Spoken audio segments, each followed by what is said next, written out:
Hey guys, Angelo here with another PBR battle.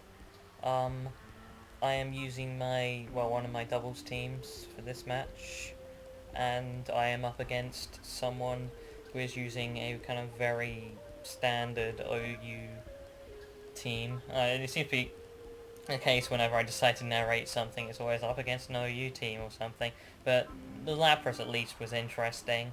The fact, one NU Pokemon out of a squad of OUs, but that's normally as much um, variety as you're going to get again. But he starts with Starmie at Lapras, and I start with Salamence and Gallade. I switch out Salamence for Porygon 2 because I figured I was going to get something like an Ice Beam lodged in Salamence's frontal lobe if I didn't. So, and with Gallade, I decided to go with close combat on Lapras.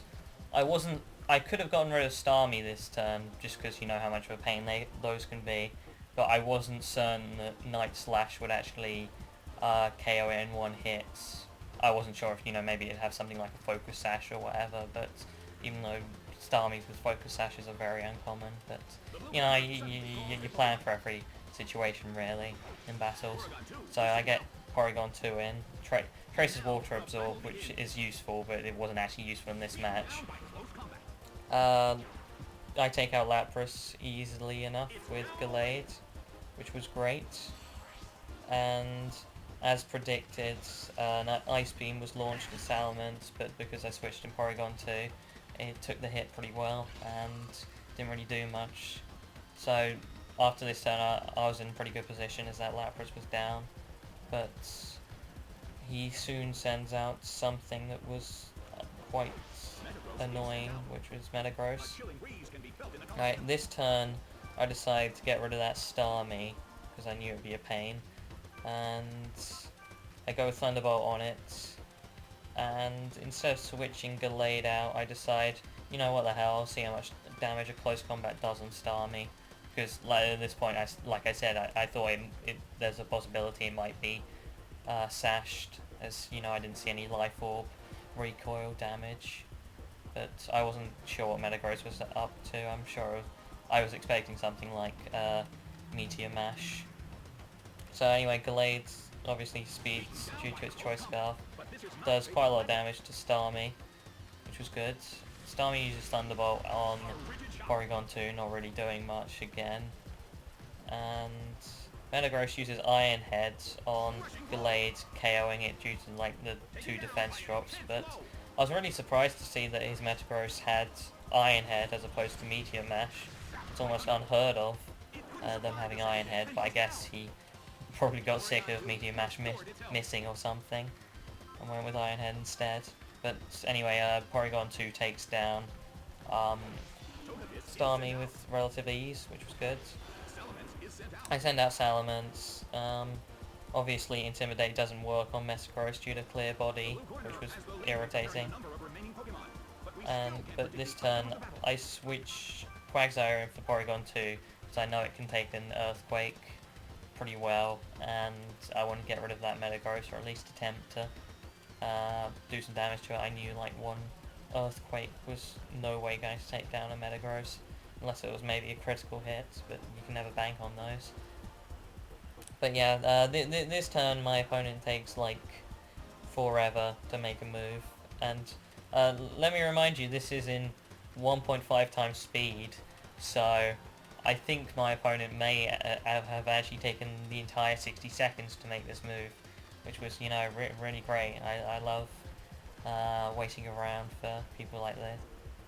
But actually, to be honest, it's not so annoying when I'm playing, but, when I'm trying to think of things to cover, the whole, hey, look, the 60 seconds of nothing, it's quite hard, just very irritating, but I need to stop saying very irritating. I say that all the time.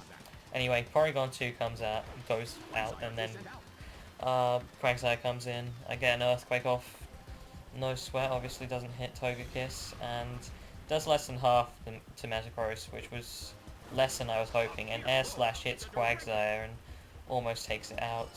I wasn't expecting an Ice Punch for Metagross, but it takes Salamence down to its Sash, which was not so good, because by this point I wasn't quite sure what to do, as he just destroyed most of my Pokemon that turn. But I go with Protect on Quagsire to get a little bit of health back, and also to protect itself from another Earthquake. I try with Salamence. So, I was praying that his Metagross wouldn't have Bullet Punch, because if it did, it would have been pretty much game over, because Salamence would have gone down. But thankfully it didn't, and I use Earthquake, taking Metagross down to like very low HP, and Togekiss uses Air Slash on Salamence this time, and obviously easily takes it down. But I was expecting it to go down this turn. Iron Head obviously misses due to Protect, but I'm not even certain it would have KO'd due to Quagsire resisting it, and obviously it being, and my Quagsire's EV training both HP and defense fully, so it can take quite a few physical hits pretty well. But anyway, this turn I was thinking I'm not in a good situation here. I'd go with Yawn on Togekiss just because I think that thing needs to go to sleep, and I just try to get rid of Metagross by using Thunderbolt on it.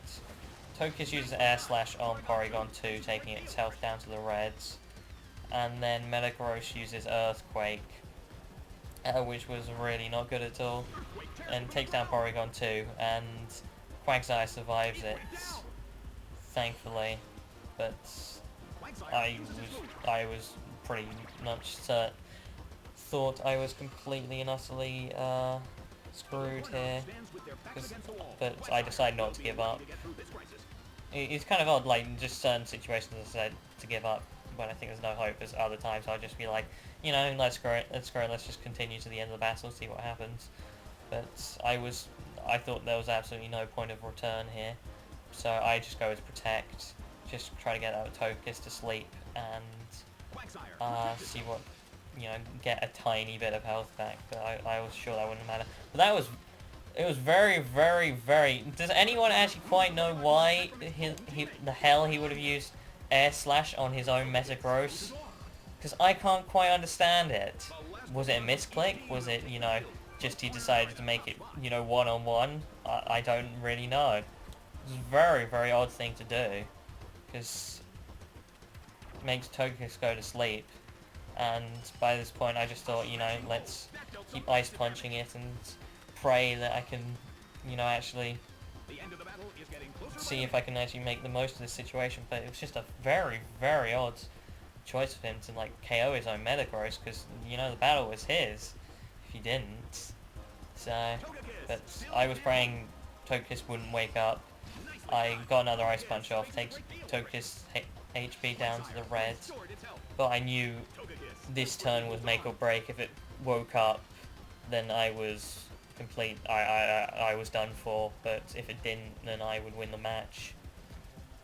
So I was a bit nervous here as to see what would happen, but thankfully it doesn't wake up, and I attack and win the match, so that was great. I still can't believe why my opponent used Air Slashes on his own Metagross, but oh well, meant a victory for me in the end, which was great. So I hope you guys enjoyed the battle, and I'll catch you later.